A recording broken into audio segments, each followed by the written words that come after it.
Election days past have mostly been the kind that gave you the results before you went to bed, or at least first thing in the morning as you were downing your Lucky Charms. But with over 70% of Americans able to vote by mail, potentially the largest amount in history, this year's election is most likely to be very different indeed. A bit like my cereal. But how different? Well, let's get vote-tual.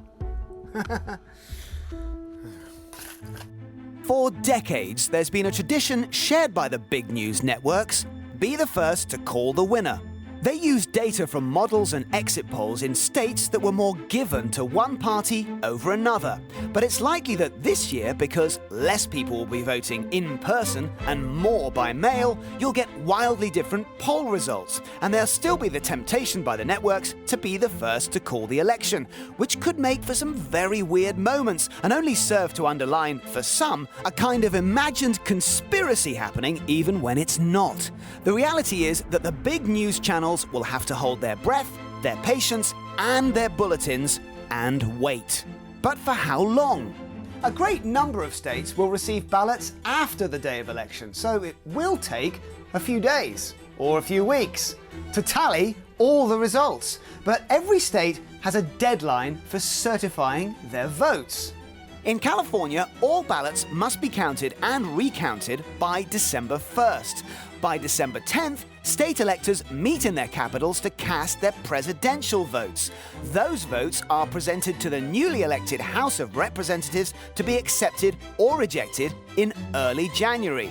Either way, the president's term ends on January 20th at 12 noon. So, if the House hasn't accepted the votes by then, assuming the Democrats still hold their majority, your new acting president could be Nancy Pelosi.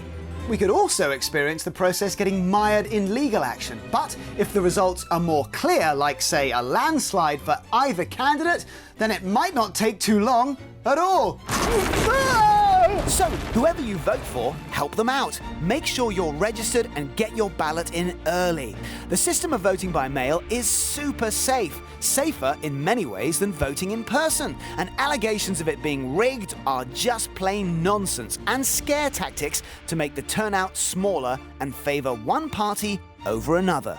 So, whatever you do this year, vote, and then hang on to your hats and be patient. It could take a while to get the results, but if we can all just stay focused and alert to protecting our democracy, particularly the big news networks, without losing our heads or ending up in court, justice will be served the old-fashioned way: vote by vote.